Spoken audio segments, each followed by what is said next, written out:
You're listening to BQN. Assimilate the audio.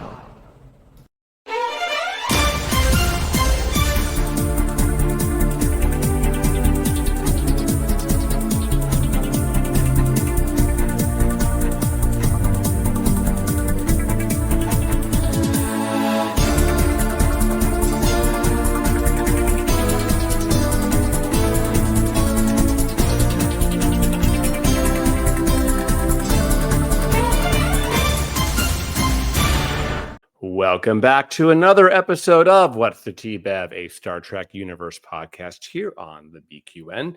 I'm your host, Christos. What's the Tea Bev is a podcast where I interview members of the LGBTQIA plus community and our allies. We get to know our guest Trekdom and discuss current Star Trek news, new Star Trek episodes, and speculate on the future of Star Trek, because what else do nerds do than that? Remember, you can watch What's the Tea Bev on our YouTube channel of the same name or listen wherever you get your BQN podcasts. Please hit like and the subscribe button here on YouTube, Apple Podcasts, or wherever you get your podcasts. That will help others to find the show. Today, we'll have a new guest and cover some Star Trek news. So let's hit it, as Captain Pike would say, and introduce my guest today. He's a longtime friend and a huge supporter of all things BQN. And he's long overdue in making his What's the Tea Bev debut. Let's welcome Mr. Matt Harker. Hey there, Christos. How are you? Hey, how are you? I'm doing well. It's good to finally have you here. Better late than never. Right? That's what they always say. Life just gets busy, doesn't it? I mean, I always say I'm going to do more episodes of this show, and then it's like, what I think has only been a 2-month break is like 4 or 5. And then it's like, oh, geez, I better get at it. So, Matt, tell me a little bit about yourself. Well, I live in downtown Philadelphia with my dog, who's nearly 18 years young, Izzy. And I've been going to cons probably for the last 4 years, and an avid podcast listener as well. Nice. It's kind of funny, like how that starts. You go to the cons and the podcast, and it all just starts to melt together. Gateway drug. Yeah. I felt like I first started interacting with you online during COVID. Is that sound right? I think so. Yeah. Yeah. You know how it goes. I picked up so many Star Trek friends during the pandemic. It's hard to figure out who you've met in person first or virtually first. And then, we go to our cons, we go on the Star Trek cruise, we go wherever, and there we all are. Well, and then I met you on the beach in Puerto Vallarta when you were on the Star Trek cruise, and I was there on vacation. That's right. You came down. We were on our second Star Trek cruise, and my second one, I should say. And we were down in PV, and I took a whole bunch of people to green chairs, as they call it in PV, Reitmos. And you were there with a bunch of friends, and were able to come down and have a few drinks with us on the beach. Yeah, it was a great time. Yeah, we were all plastered, so of course, pretty much time. Plastered Speedos, you know how it goes. Yes, exactly. So let's jump right into our Trekking to Know You segment, which is where, if you're a first-time listener, I basically have a pretty much set list of questions that I ask our guests. And it's kind of cool to hear these same guests answer the same questions and see how differently they do. So why don't you start off by telling me what your first contact with Star Trek was? My first contact with Trek was actually in probably the mid to late 80s, just prior to TNG, watching TOS on a little 13-inch black and white TV in my parents' kitchen. My mom would always have it on as background noise. That's pretty cool. So you TOS technically, and then TNG right after that? TOS, honestly, back then, I could have, taken it or left it.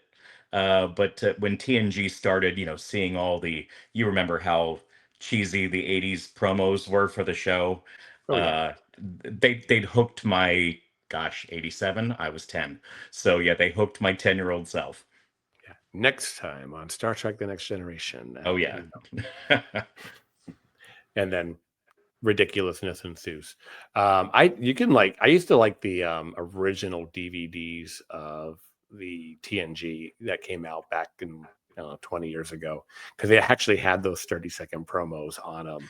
The Did they Blu-rays, really?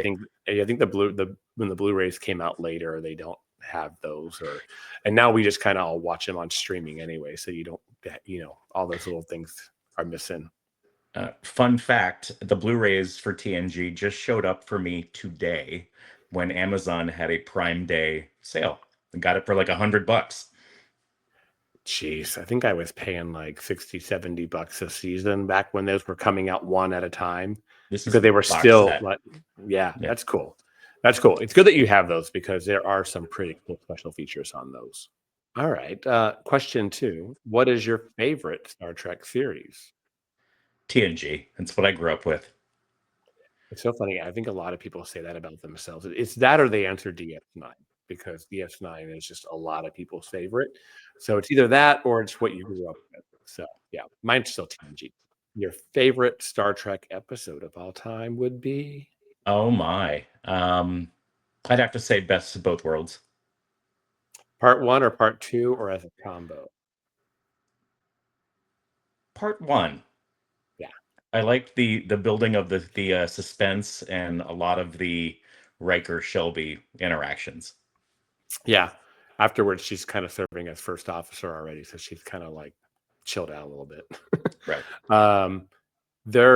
Actually have, while those Blu-rays that you were mentioning were coming out, they were releasing the first one they had done as a two-parter with a special one disc only, where they took Best of Both Worlds Part 1 and Part 2, and they recut it as a movie all the way through. So it doesn't have any of the cliffhanger, and it doesn't have the end credits and beginning credits again in the middle. It's all the way through, and it has special features that were unique to that episode or two-parter.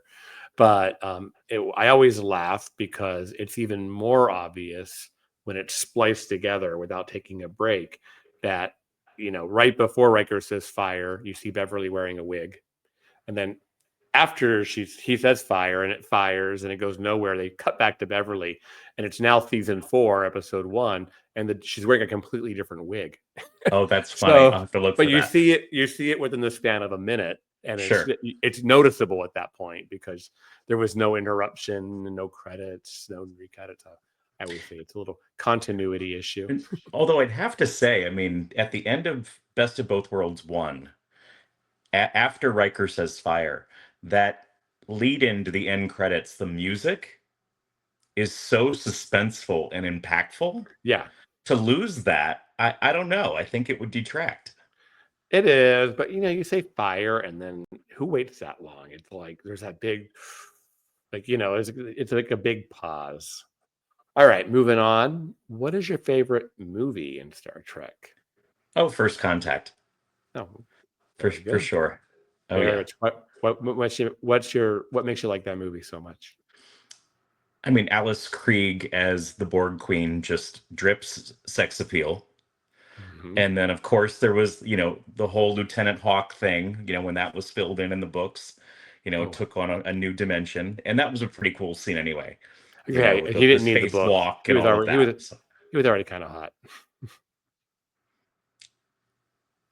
Yeah. First Contact's top 3 for me. Sometimes my orders move around a little bit, but I remember like seeing that on vacation in Key West with my family, and I was like 19.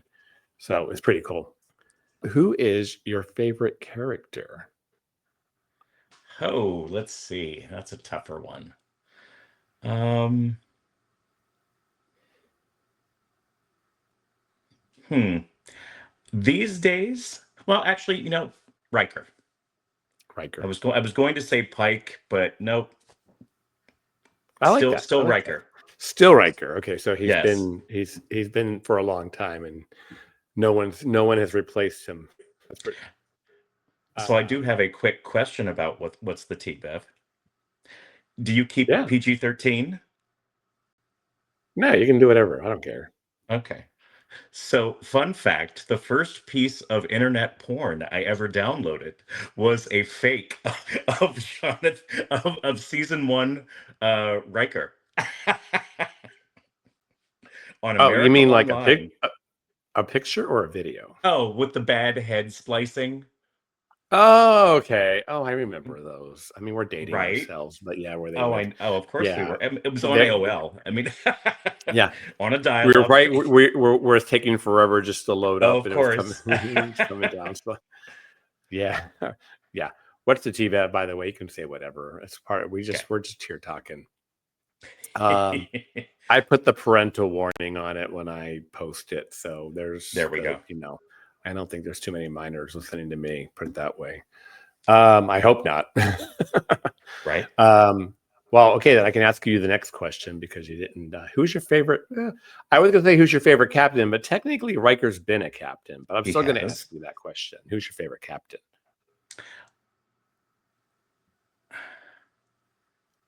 You know, my answer has always been Picard. However, I think because I've started getting into cosplay and doing more of the Pike, for some reason that's switching it up for me at the moment.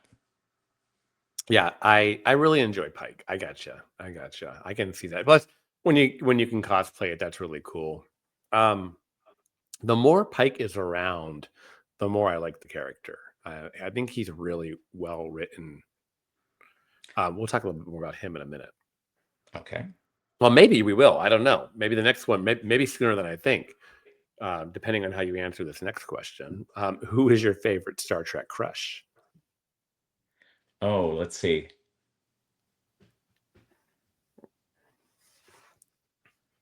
Probably still Riker, best of both worlds on. Okay, Daddy Riker. Yes. Pretty Yeah, much. I've had a lot of people that I know who grew up around our age who are like, yeah, it was him out there influencing him. You know, he was kind of our space slut for TNG. So, you know, I mean, you're not wrong. no, remember was it the game when he's on that planet where he's the one that brings the game up onto the Enterprise? Actually, he's running around with that Hmm. girl, and it's like falling out of his robe. I remember my friend Joe telling me about that. Did you see Riker this week? I was like, maybe. I mean, Riker and Angel One, you know. Yeah, take a pick. All right. Favorite starship? Always the fat one. Oh, the D. Always. You're a TNG purist, is what I've been kind of Hmm. hearing. Pretty It's much. pretty Pretty cool. much. Yeah. Yep. Two Nothing nacelles, wrong with never it. three. Yeah, I remember people having such a problem with that. Like, you can't do that, and because it was from some old Star Trek technical manual that you always needed to be even numbered to be in balance or something like that. If it was the original TNG tech manual, I don't know if you caught in the BQN Discord the other week, Peter from the Trek Book Club posted that whoever's the publisher now, Simon and Schuster, was doing an Yeah, ebook sale, and literally for $20, I got 7 novels plus the tech manual in cool. e-format. Yeah. Yeah, So I have. I will have to dig into that and review. I Yeah, haven't had that in 30 years. yeah, I know. I recently repurchased it off of Amazon, and I was very happy to see that it's literally the same book I had from the '90s. It hadn't been changed in any way, shape, or form. But it's still in print, which is kind of crazy too. Oh, that's wild. Yeah, I Hmm. remember, if you recall, that book had an illustration of the saucer section making a crash landing. And it was way before Generations when I had it when we were young. So I remember being like, oh, I knew it could do that. Kind of an And so when S-shaped actually, thing. yeah, exactly. Yeah. It showed. So I just remember when it happened in Generations, I took it as a complete call to the book. Like, okay, this can happen because I knew it can happen. It's in the book. And if I remember correctly, it was drawn really badly, like the back of like an airplane escape route card. Yeah. Yeah, it was just kind of showed it zigzagging back and forth down to finally make its landing. It's pretty cool. Let's see here. Oh, I don't know. We'll see what you. I think I know what you're gonna say. What is your favorite Uh-oh. uniform? Oh, the scant. Ah, Absolutely the scant. for those of you who don't know Matt, he lives in a scant at any sort of con, I guess. But who doesn't like the freedom of that? Exactly. And it's also 110 degrees outside. Your feet are in these boots that are hot. Sometimes you're wearing a wig. Hey, you got to breathe somewhere. Sometimes you're wearing a wig. I like that. Yes. Okay. So we'll get a little sappy on you with a question. What does Star Trek mean to you? Oh, let's see.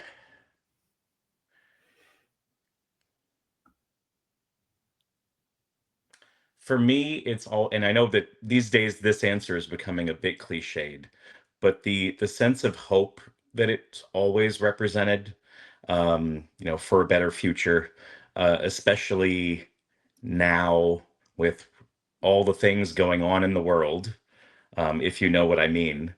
Yeah. Um, it's that contrast, makes me hope for that hope for humanity that we can make it there even more.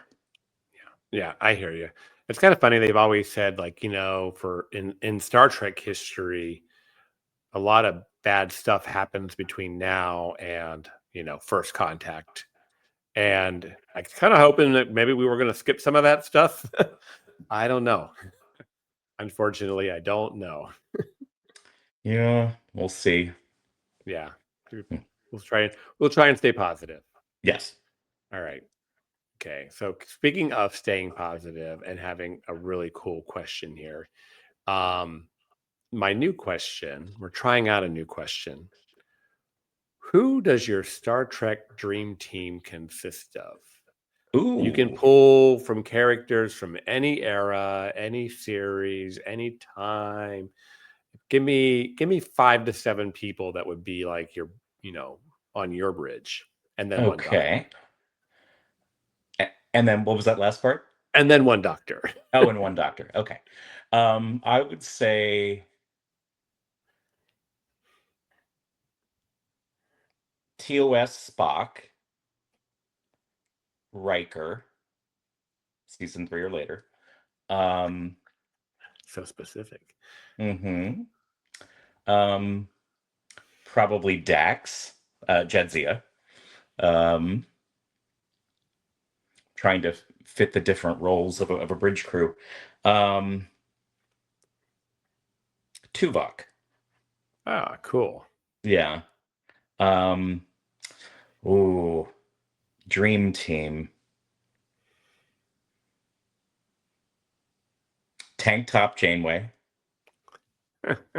She could be for doing obvious anything, by the way. reasons. She could be doing anything, I mean, of course. Um, and a counselor. Let's see. As much. Oh, he wouldn't be a counselor, but Tilly. Why not? Throw in some Tilly. Yeah, Who's love your some engineer? Tilly. Is Tilly your engineer, Oh, or oh is no, that my engineer would have to be LaForge. LaForge? Okay, and who's your doc? My doctor. I do love Beverly, but I think for pure comedic value, to Anna. Oh, great. I would accept any answer but Pulowski, so don't worry. You're still my friend. I was waiting for you to be like, podcast is over. No, Anna's cool. Um, Really? I mean, I miss Lower Decks actually. It's kind of I miss it very much. I do. it's we would have probably had another season right about now is when it would have been due. So I know that this week, the Strange New podcast, that's on Thursday nights. They're doing Lower Decks 5 years later or whatever anniversary. One of the patrons of the pod is actually one of the cartoonists from the show, Jean Kang, Oh, and she's going to be like a guest host of the podcast to talk about her reflections on Lower Decks season 1. yeah. I hear that these new comic book runs are pretty good. I mean, you're gonna have to, put those voices in your head. But sometimes, when you see Mariner, you hear Mariner's voice. You don't have Oh, to, for sure. you can use the imagination, right? I mean, having met Tawny a few times on the cruise and at cons, oh, for sure. For sure, right? All right. Well, let's jump into, I guess, a little bit of news and whatnot. Um, well, by the time listeners hear or see this, it will be several days past. But in our real world time today, we just missed Beverly Crusher Day, which was yesterday, October 13th. Do you know why October 13th is Beverly Crusher Day?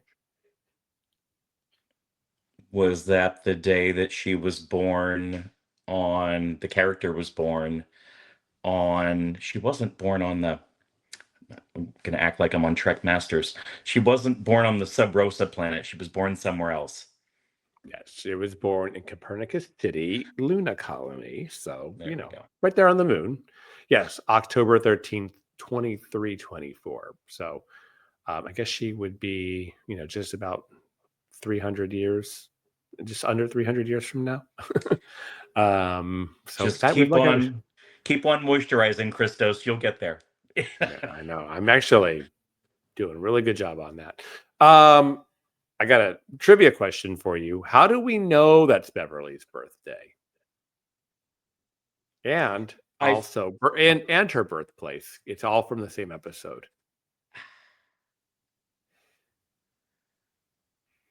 I want to say it flashed up on the screen in a personnel file Correct. during the episode um, where Picard is captured in Four Lights. No. That's not that episode. One season too far down the road. So you have everything right there except the episode. It was in season 5's Conundrum, when they don't know who they are, but they finally get access to the ship's files, and they're reading the files to find out what their names are and what they do on the ship. And if you zoom in, it has her birth date. Oh, okay, because that was the one where they went somewhere they weren't supposed to go and their memories were wiped, and yeah. Yep. I recall. Okay, and then, by the way, Beverly Crusher Day the first hashtag celebrating Beverly Crusher Day originates in 2015. So it's 10-year anniversary of fans recognizing Beverly Crusher Day. Oh, there we go. There we And go. I'm picturing a Captain Picard Day style banner. I don't know. Grace McFadden put a bunch of new stuff in her Tea Public store for it yesterday. So I guess really? she's even on the bandwagon. Yeah, there's some Crusher shirts and Copernicus City, in the date shirts and things like that. So Oh, that's cute. I looked at it. I said that's cute, and I'm like, I don't need another Star Trek T-shirt. I really don't. I applaud your self-control. I know. I just bought a whole bunch of Nacelle Company Wave 2 action figures, including Tank Top Janeway. I need to show you my latest other acquisition besides the Blu-rays of TNG. The Heroes and Villains Trek carry-on. Oh, I remember you texted me that when that was up for a pre-order or whatever. It showed up today. Oh, that's how perfectly on time. Yeah, I was doing the whole, I already have like 3 carry-ons. What am I going to do with the 4th? That's where I am. Yeah. All right. Moving along, we got 2 little, I guess, Star Trek news tidbits here. Or first off, if you're having Strange New World withdrawals, there is a brand new novel by David Mack called Ring of Fire that just released. It's out now. You can get it in hardback or an ebook, or you could get the audiobook on Audible or whatever audiobooks you listen to. Really cool thing about this episode is, first and foremost, it takes place between episodes 6 and 7 of season 3. So it's really kind of current. What's the one with the Salot where the Farragut and the Enterprise both get beat up really bad by that old, like that crazy Earth ship, and Farragut loses its nacelles, and Oh yeah. so so Enterprise goes into dry dock right after that and is just coming out of dry dock, and it gets a mission, and Ah, this is that mission it has before the episode where the documentary episode okay. happens. So it's really cool. So let me read a little synopsis about this book. When murder and sabotage imperil the time-sensitive and top-secret mission of a team of civilian scientists, Starfleet deploys Captain Christopher Pike and the Enterprise crew to Cathara Station, a classified research facility located above the accretion disk of a black hole. Lieutenant Commander Una Chin Riley soon discovers the station's director, Valkeia, is hiding secrets, but so is Captain Pike, who many years earlier visited the same black hole on a mission that went tragically wrong and whose consequences have haunted him ever since. Caught in the crossfire on the station are Science Officer Spock, Nurse Christine Chapel, and Security Chief La'an Noonien Singh, whose romantic entanglements, old and new, threaten to unravel their bonds of friendship. As enemies converge on the station, can Valkeia and Pike both atone for their mistakes of the past in time to avert a tragedy? With time running out, the survival of Cathara Station, the USS Enterprise, and dozens of innocent lives hinges on their acts of contrition. That was a lot.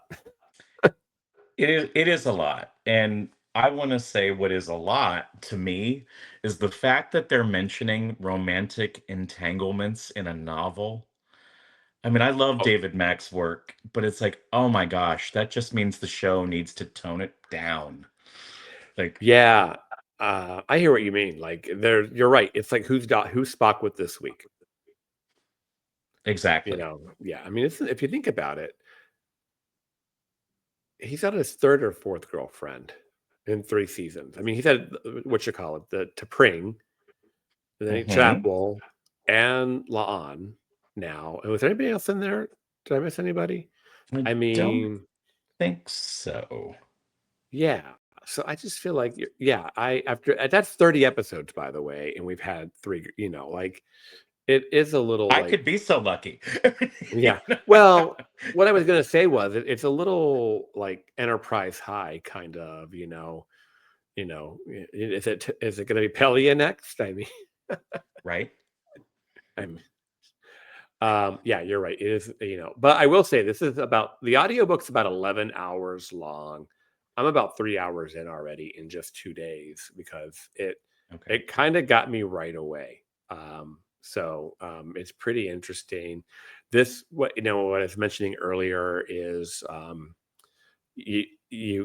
whoever's writing this, David Mack, he really seems to get these characters, and when he's doing Pike, for example, I feel like he's really nailing the character, and it seems like the writing feels like the characters that I know, and that helps me to enjoy the book a lot. And so far, this book is better than most of season 3. So, Oh.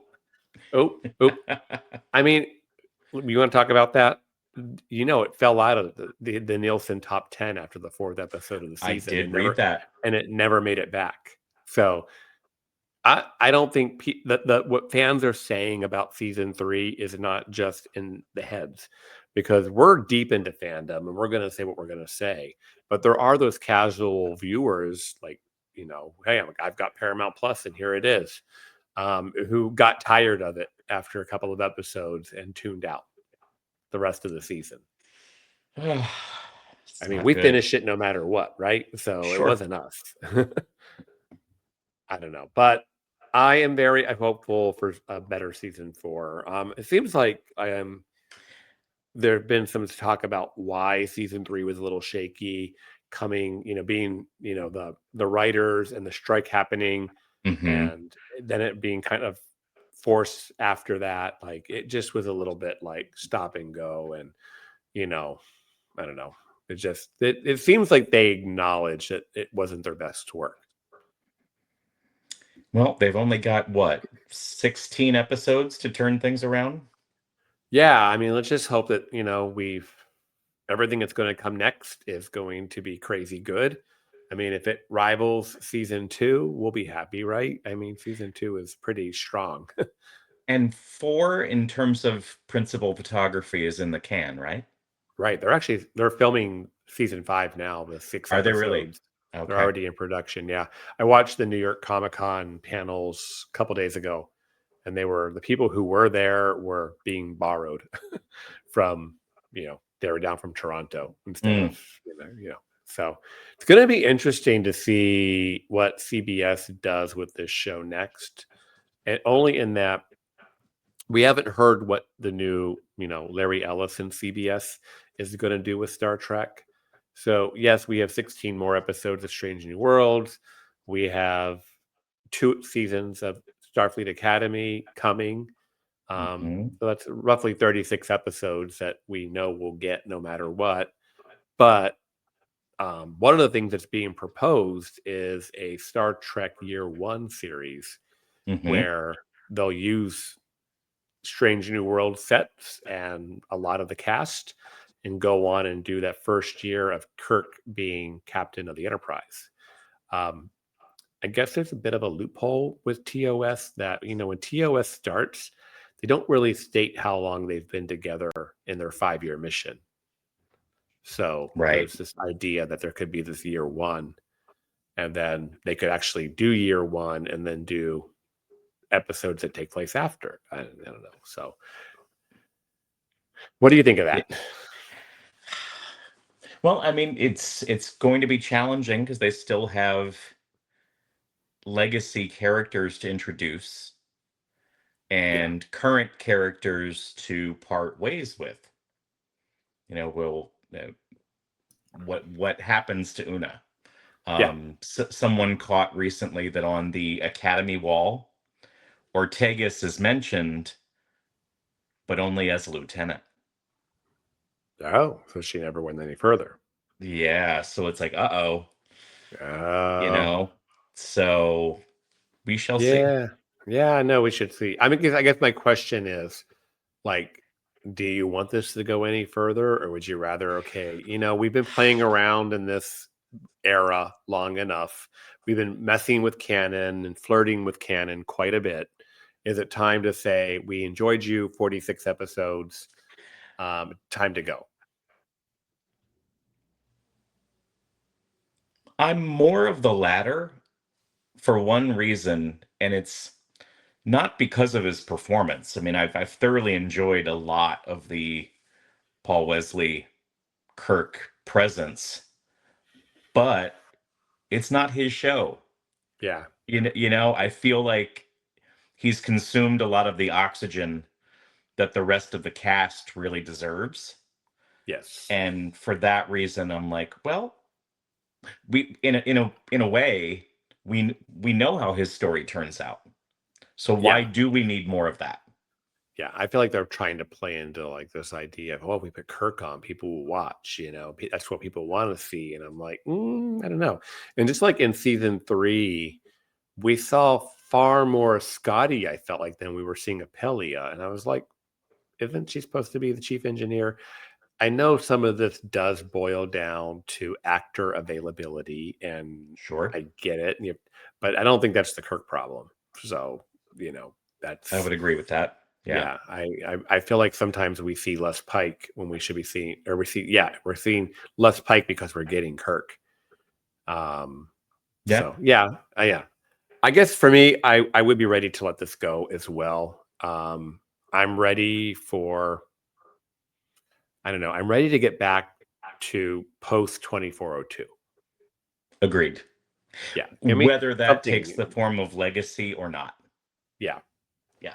many Same people here. were saying that Legacy came and went. That's Terry Metalis has moved on. Some of our senior crew, the Patrick Stewarts and Gates McFadden's and whatnot are getting quite, they're moving along in age. So, the ability to pull these people out, just give me a new crew and a new ship in 2403 and let's go. You know what I mean? I'd be right there for that. Yeah. I just want that. I like that era and that continuity of that timeline that kind of started with, 2364 when we started with TNG. Sure. All And right. how many episodes did we get of all of that? It was 300 or 400 plus. Yeah, I mean, and 4 movies that take place there, and 3 seasons of Picard, and Lower Decks and Prodigy are all sandwiched in, So there's a lot of continuity there. Our last topic of the day is a fun one. It's sorry, a little technical there. We got one more trailer. I guess we'll call it the final trailer or the full trailer for Starfleet Academy. And a premiere date, which is January 15, 2026. About 3 months from tomorrow, actually, as we are recording. So 90 days ish. What do you feel about everything you've seen for Starfleet Academy? Both trailers, blah, blah, blah. How's that show looking to you? And how are you feeling about it? Fluvog Boots aside, which debuted this week, which I have not ordered, and I don't know if I will. I'm a little nervous, honestly, and Okay. I think it has to do with this trailer. The scenes where they show, and I'm forgetting her name, Holly Hunter's captain, um, with Paul Giamatti's villain, they're looking really cozy. And there's one scene where he looks like he might be a hologram or a projection of some sort. And it just, I don't know, the vibe of it hit me as kind of weird. And if I hope it's wrong, I hope I'm completely, off base with that. Um, it would make for a strange premise in my mind. Yeah, there's definitely a history there. That second trailer showed like a younger Holly Hunter and a younger version of Paul Giamatti and this kid Caleb, and it's like led on that she spent 15 years looking for him and Hmm. finds him and he ends up in the academy, but it has something to do with the Paul Giamatti character, and there's a history there, to your point, with Holly Hunter and him. So I don't know. And we also found out that Holly Hunter is about 400 years old or something. She is part Oh, right. Banthanite. That's right. She's I forgot about part, that. yeah. So we'll see. I mean, that, believe it or not, those aspects of the story don't really bother me. Um, I had 2 kind of red flags, I guess, now that we got this much more inclusive trailer. There seems to be a lot of teenage angst and kissing and lusting and whatnot going on. I was talking about this on View Screen the other day, and I was like, I hope this doesn't feel like some freaking CW show with, where it's, it's young love and that's such a big, I don't know, like the drama of it, who's dating who and blah, blah, blah. I mean, I see why you say that, and I can understand why they might want to do that because they have one fan base that is moving on, as you said, um, that some of another us. and another that is, that I think there's more people exiting the fan base than maybe joining it, and they had those great attempts with Prodigy and Scouts. I'm hoping they get, the really young ones. But this may be an attempt to get a slightly older demographic. But thinking about what you're saying, what if they did a bunch of TikToks that were, geared towards that? Yeah. Different flavors for different media formats. That's interesting. I mean, obviously, marketing being a big play for it, but we consume our media in so many different places now. Yeah, I get it. I do get that they need to bring in younger viewers. I'm not really against that, but are we writing this for 15-year-olds? Are you writing it for 23-year-old? Because even that little bit of a difference there is huge. You're right, and I think Prodigy is case in point that you can write for multiple audiences at the same time. Yes. Perfect example of that. Yeah, like I said, it's not that I'm going to watch it, right? So it's not like I'm not going to watch it, but it's a little apprehensive. They even showed marketing, right? Talk about marketing. The Klingon guy or whatever, the student, and he's wearing like this hoodie looking red thing with a zipper on it, and it's supposed to be, 1100 years from now. And it's really just there to kind of make him look like a slightly elevated, more like teenager that, oh, they're still wearing hoodies 1100 years from now. Look at that. Um, but it's And shorts probably, and socks in the winter. yeah, it's going to be product placement and that damn hoodie is going to be for sale somewhere. That's the marketing head of me talking there. Like, I get it. But are we, Well, I guess you got to remember that I know we need to look futuristic, but remember, it's 1100 years. I mean, if we go back to 1100 years prior to where we are today, we'd be dressed very, very different. Nowhere close to what we have on now. mhm. I mean, maybe they're just, maybe it's Volante product placement. Someone's making that damn hoodie. I can guarantee it. Pretty I much. mean, but I mean, who knows? You might find it in Macy's. Oh, Um, God. who knows what's coming with that? But like I said, it's those kind of younger things that are a little bit distracting. Do I think like it's so cool that Starfleet Academy is going to be on Earth in San Francisco, and the Academy literally can just take off and become a training starship? I think crap like that is crazy cool. Like Yeah. that, I'm really looking forward to that kind of stuff. And I think aesthetically, the show looks phenomenal, and that part, all those things feel great. And I don't even need people were complaining that Tilly's only in one episode. Who cares? She was barely in season 4 and 5 of Discovery. I was already kind of getting used to her not being around. So Well, I mean, with that though, it was because she was over at the academy and that was her jam, doing a mentorship program and all of that. And I hope yeah, that they continue with that.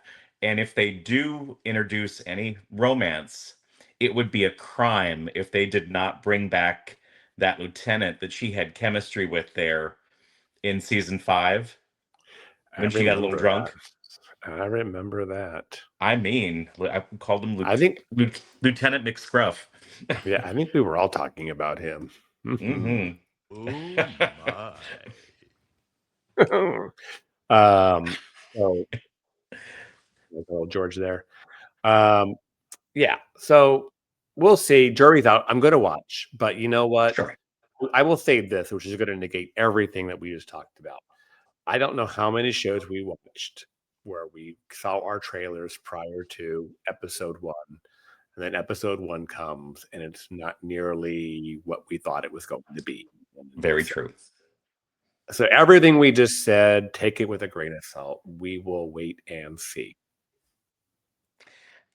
Looking at this graphic, I wonder if the delta will become a Fanset's pin.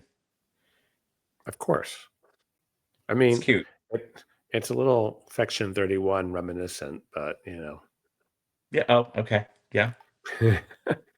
No, I'm sure it will. And I like other things about this. They're keeping the aesthetic, they're keeping the fonts and whatnot. So, I'm going to keep my fingers crossed. My glass half full. I'm hoping I'm going to enjoy this, and it's going to be a good trek. So, And if, of course, we're going to enjoy Bob Picardo. When has he ever, not right, delivered? He'll yeah, be and I'm not amazing.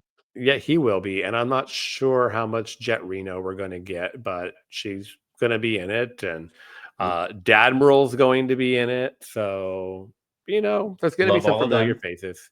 They basically said this is a continuation of Discovery, so we don't have, we know where we're playing. So What was that classroom show in the 80s with head of the class? yeah, I used to watch that. Yeah, yeah. We'll Yeah. see how this turns out. The advanced class, they were all really smart, right? Yep. Yeah. All right. Here, Totally just dated ourselves. I mean, we did that a couple times in this podcast, so But that's all we're right. still looking. That's right. Money. That's what I'm telling you. Right? Right. Well, we would love to hear what you thought of today's episode, and we'll hope you'll join our Facebook group, the BQN Collective, to continue our discussion there.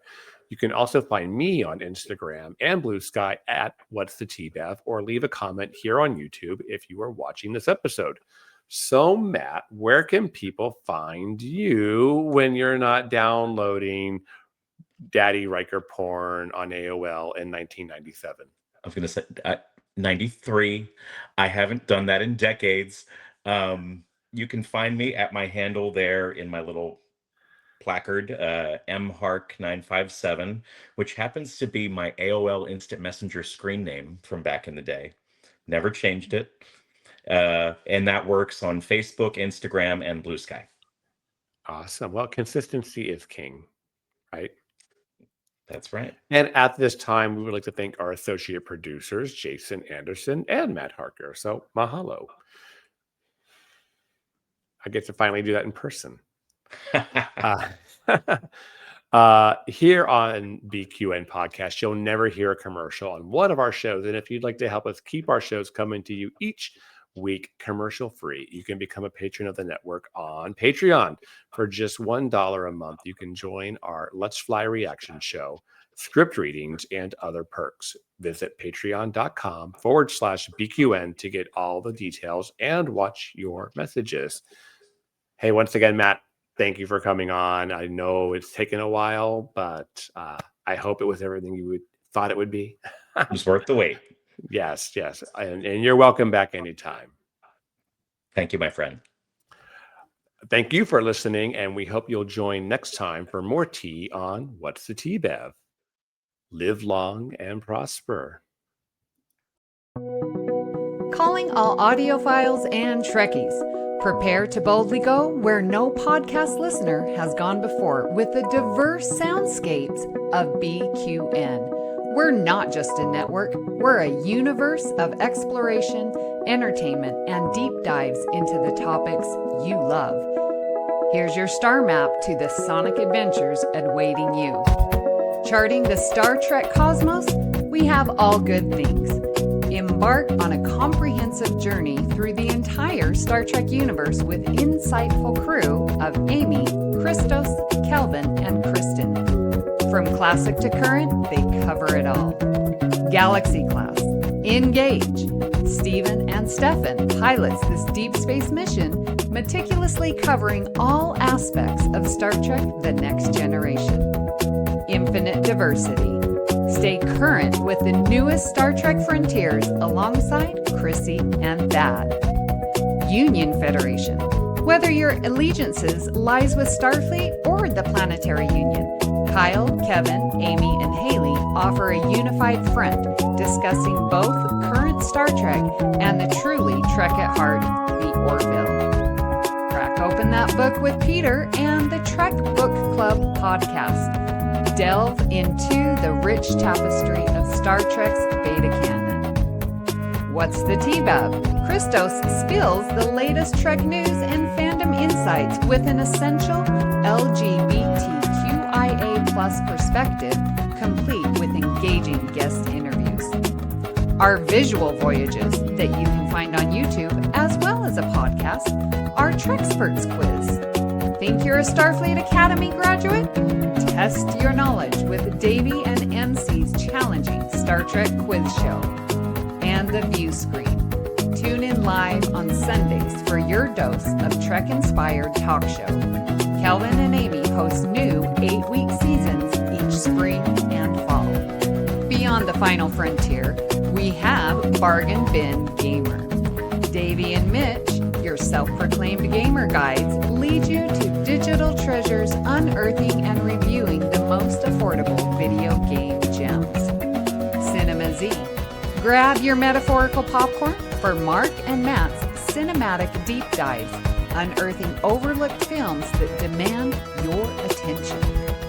History with the Zalogis. In order to never repeat it, tune in as Chrissy and Jason deliver bite-sized snippets of historical events from around the globe. In Transformational Journeys, Lex Rosa explores what it means to embrace authenticity in the face of societal expectations. To unlock deeper levels of engagement, try our patron perks. The Hive Mind is where you can join our random script readings, live reaction shows, and roundtable discussions. And check out our back catalog of It's Green, a verdant cornucopia of topics offering diverse and engaging conversations, and Amy's Math Moments. Discover the subtle and not so subtle mathematical wonders woven into the fabric of Star Trek. You can stay connected to our ever-expanding galaxy of content by following at BQN Podcasts on Instagram, Blue Sky, YouTube, and Discord. We appreciate you choosing BQN to fill your auditory needs. Thank you for listening. Assimilate the audio.